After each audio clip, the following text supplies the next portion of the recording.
Hi there, I'm Raylene. My parents told me we couldn't afford to fix my laptop, said money was tight. A week later, they handed my stepsister the keys to a brand new car, wrapped in a bow. At first, I thought the worst part was being left out. But no, it was realizing they never actually saw me at all. They erased me slowly, smiling while they did it. And what came after? The lies, the letters, the silence that cut louder than any fight. How do you survive when the people who raised you are the ones breaking you? Let me show you. My laptop gave out the week before college applications were due. Not a dramatic death, just a slow freeze, a flicker, then nothing but a black screen. I brought it to the kitchen where Dad was reading the local news on his phone, half glasses low on his nose. Can we get it fixed? I asked, trying to sound casual. He didn't look up. Money's tight right now, Ray. That was all. Not a maybe, not a let me see. Just the same old line I'd been hearing since I was 12. Velda, my stepmother, was slicing celery at the counter. She snorted. If you didn't pound away on that thing like you're hacking the Pentagon, maybe it'd still work. I didn't respond. There was no winning that kind of argument. I just nodded, picked up the dead machine, and left the room. A week later, I came home from school and found a crowd on the driveway. Balloons. Cake on the trunk of a shiny new red Toyota Corolla. Taylor, my stepsister, was standing beside it, grinning like she'd just won the lottery. Dad held up his phone, snapping pictures.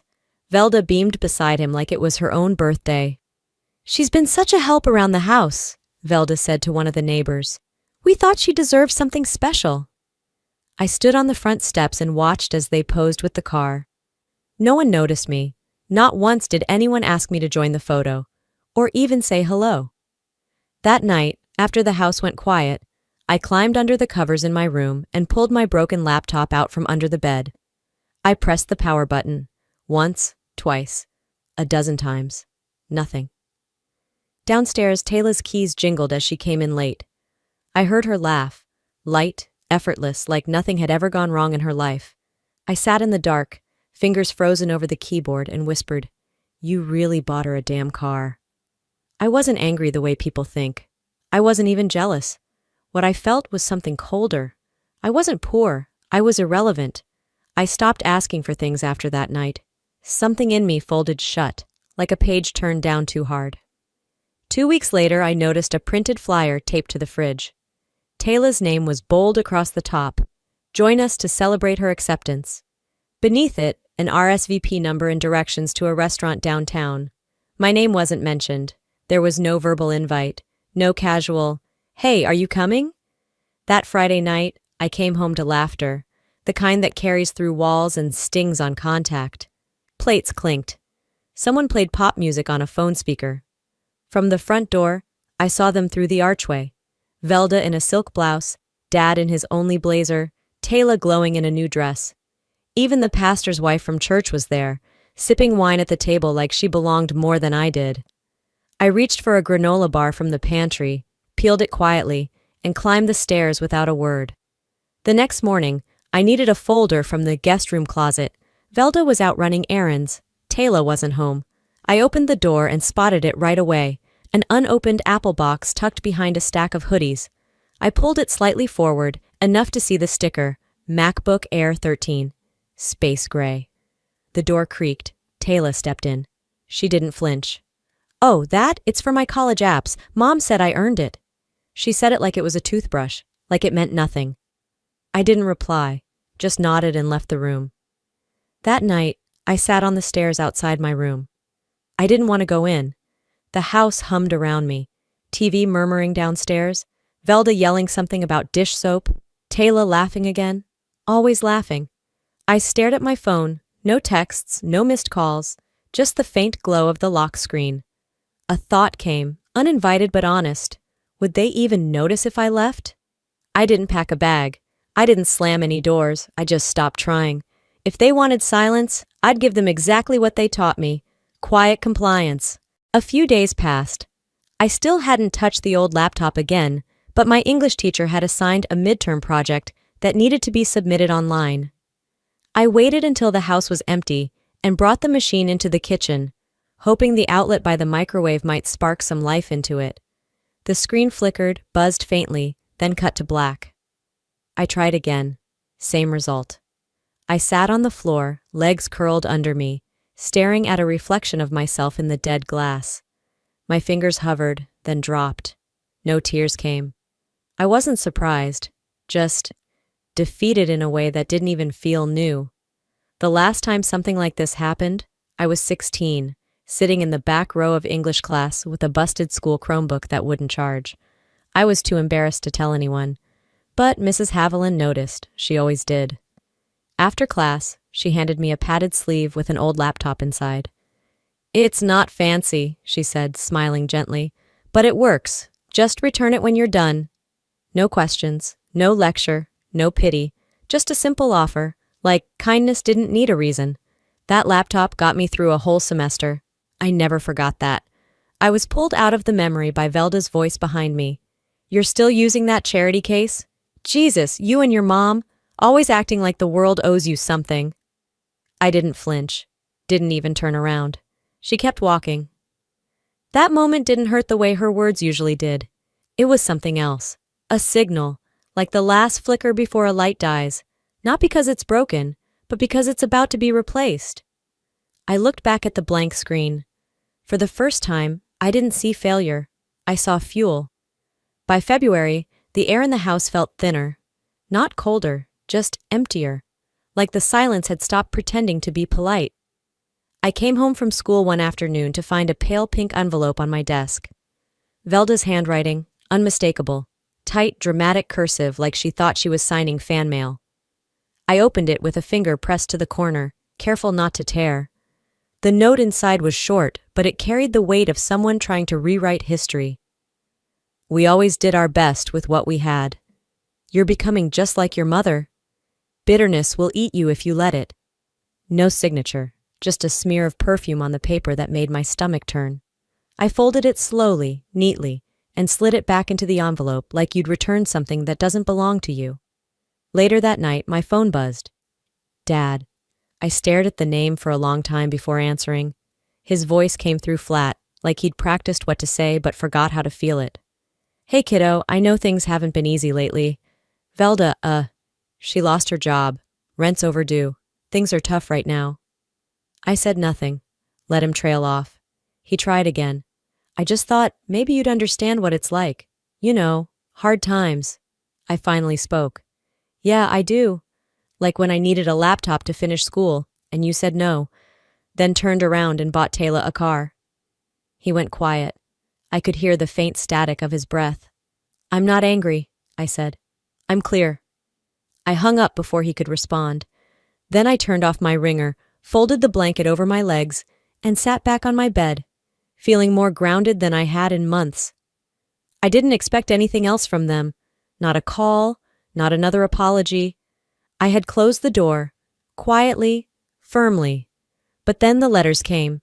The first one arrived on a Tuesday, no return address. Just my name in all caps on a plain white envelope. I recognized the handwriting right away, blocky, uneven. Dad. Inside was a single sheet, no guilt, no excuses, just sentences that landed like slow raindrops. I see now what I chose not to see. Peace should never come at a child's expense. I'm not asking for anything. Just letting you know, I get it now. No plea to visit, no begging for help, just a man finally admitting he failed where it mattered most. I read it once, then again, then folded it carefully and slid it into the top drawer of my desk, next to my voter registration card and the acceptance letter from Sacramento State, the parts of my life I earned on my own. 2 days later, a second envelope came. Purple ink this time. Curvier handwriting. "Taylor," she wrote. "I always thought you hated me. I didn't realize. You were just surviving." Mom made it seem like everything was fine, but it wasn't. She was hard on me too, after you left. "I don't expect anything. I just wish I had seen you clearer back then. I'm sorry." I sat with that letter for a while. I didn't cry. I didn't forgive.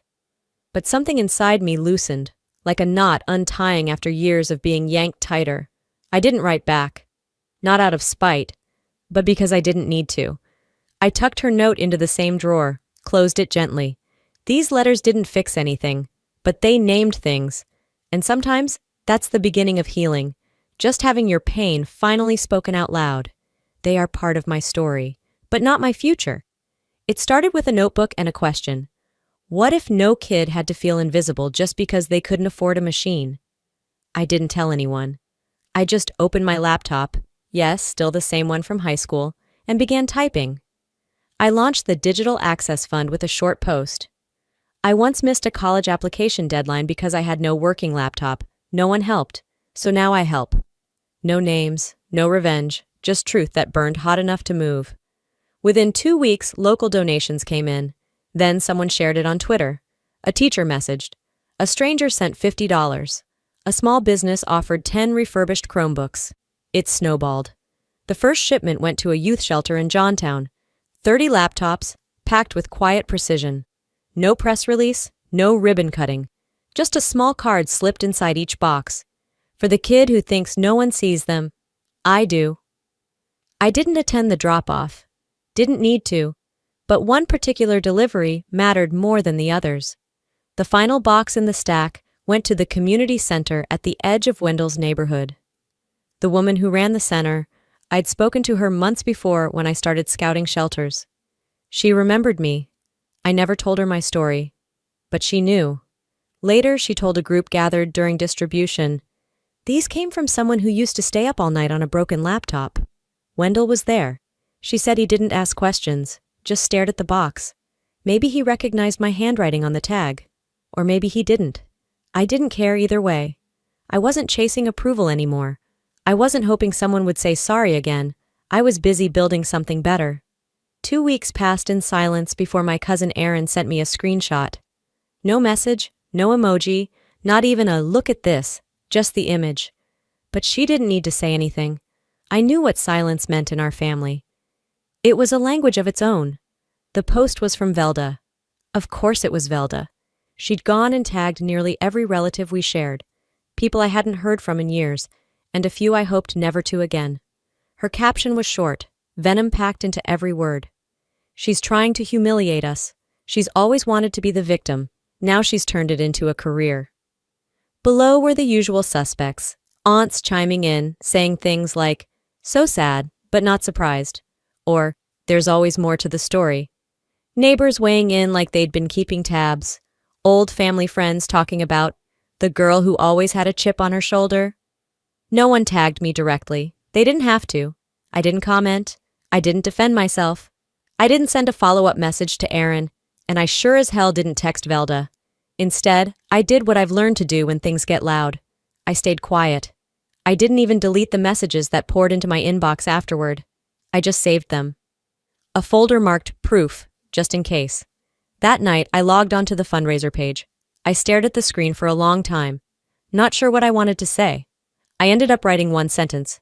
"We've passed 200 laptops. Next stop, Title I schools across the valley." That was it. No backstory, no mention of Velda. Just the work. And it worked. An education nonprofit picked it up and reshared it. Then a city council member posted it to her page with a caption about grassroots impact.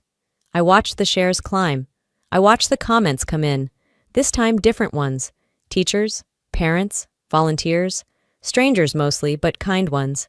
People who saw the value in what was happening, not the drama that had come before it. I didn't post selfies, didn't attach my name in bold, just the work, moving forward. But the thing about truth is, it leaks. Even if you never open the door, it finds its way through the cracks. About a week later, I got a text from an old friend who now works at the Johntown shelter. They were hosting a youth event, she said. "Would love to see me there." I said I couldn't make it. Too much to do. Maybe next time.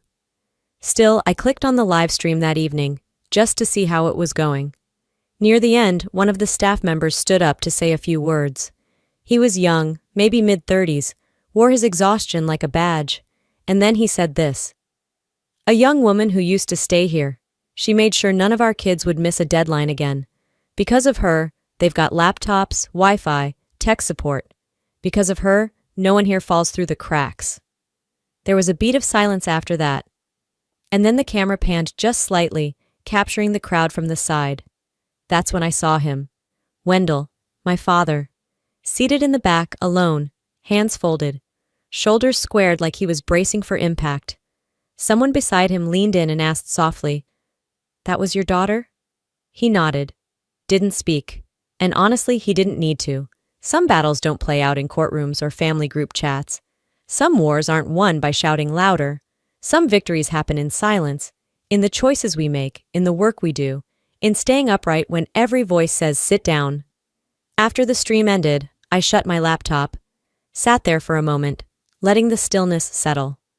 No call to Wendell, no message to Velda, no attempt to smooth things over or find peace for the sake of appearances. I wasn't interested in reclaiming a place at a table that had always made me feel small. I was building something better. My own table. One where the seats weren't earned by bloodline or obligation, but by honesty, by work, and by heart. Let them talk, let them tag, let them stew in whatever story they needed to feel better about themselves. I had other things to do, and I was just getting started. 1 week after the story made the rounds, I stood at a folding table under fluorescent lights, facing a room full of strangers with notepads and microphones. The panel was called Equity in Education, but this wasn't about policy. It was personal. My palms were dry. My voice didn't shake. "This isn't revenge," I said. "It's redirection. I was that kid who went invisible in her own house, so now I see others." The room went quiet. That clip ended up online by evening. Just a minute-long segment. But it spread fast. No dramatics, no victimhood, just clarity. The next day, I got a message from someone in Bakersfield. Someone still working in the same district Velda used to get funding from. She'd filed incorrect forms about Taylor's schooling, years ago. It finally caught up. I didn't report her. I never made a call. But truth travels. Quentin called later that night.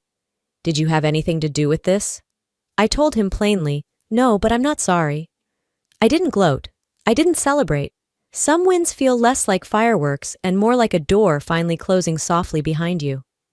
A few days later, Velda texted from an unknown number. "You win. Are you happy now?" I stared at it, then removed the SIM card from my phone and slid in a new one I'd picked up earlier that morning. I didn't reply, just whispered to myself, "No, I'm safe. That's not the same thing." That night, I opened a window, let the cold in. Sometimes peace isn't applause, it's absence, of noise, of permission-seeking, of pretending. I didn't need to prove anything anymore. I had already said the last word. The house was quiet in a way I hadn't known before. Not the kind of quiet that follows shouting, but the kind that comes after choosing not to answer the door anymore. One morning, a pale blue envelope slipped through the mail slot. I recognized the handwriting instantly. Blocky, rigid, like someone trying too hard to write neatly. Wendell. I didn't open it right away. I let it sit beside my tea until it cooled. When I did open it, the note inside was short. "You don't owe me a response, but I owed you this. I'm sorry. Not for what happened, for not stopping it." I didn't feel warmth or anger. I didn't feel anything I could name, but I didn't throw it away. Instead, I placed it with the others. In the drawer that held letters, memories, and the weight of things I no longer carried. A few days later, Quentin and I hung solar lights across the porch. We baked banana bread for the woman next door, who always brought our packages inside. We adopted a rescue mutt from a shelter downtown, tiny thing, with more bark than bite. I named her Bite. Fitting, I thought. One Saturday, I finally clicked buy now on the laptop I had wanted when I was 17. I set it up in the small home office I'd carved out near the window. Sunlight streamed across the desk. Not because someone finally gave me something, but because I finally gave it to myself. That evening, I passed the drawer again. I opened it. The letters were still there, creased, silent. I didn't reread them. I didn't need to. I closed the drawer, pressed my palm to the top, and whispered, "That chapter's finished, and I'm still here." Some people need apologies to move on. I needed silence, and space, and time, and now I had all three. Before I sign off, I want to say something, especially to anyone out there who's ever felt invisible in a place where you should have felt safe.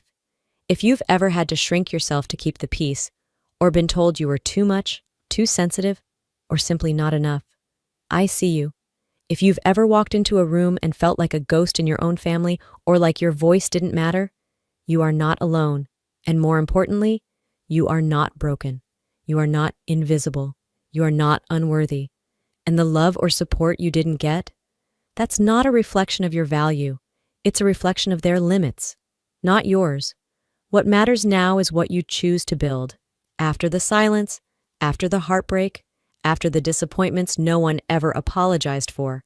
That's where your strength lives, in what you create out of the mess, in the life you build that doesn't rely on their permission to exist. I didn't get justice in the clean, cinematic way I used to dream of. There was no big confrontation, no apology with tears and hugs, no perfect closure. But what I got was better. I got peace, I got space to breathe, I got to rebuild. I became someone I'm proud of, someone who wakes up each day knowing I didn't fold, even when it would have been easier to. And if I could get there, you can too. So let me ask you, have you ever had to let go of the idea of family just to finally hear your own voice? What was that moment, the one that made you say, I'm done hiding, I'm done shrinking, I deserve more than this? Drop it in the comments. I want to know. Your story matters. Your voice matters. Type 1 if this hit home for you. Or just tell me where you're watching from. I read every single one. Didn't connect with this video? That's okay too. Feedback matters. Share your thoughts and tell me what didn't land. I'm here to listen. And if you felt even a small shift in your chest while hearing this, if it stirred something in you, even just a little, tap that subscribe button. More stories are on the way. Stories like mine. Stories like yours. Thank you for showing up, for listening, for being part of this. And remember, peace doesn't always come with applause. Sometimes it comes quietly, with boundaries, with growth, with finally choosing yourself. Stay strong, stay real. See you next time.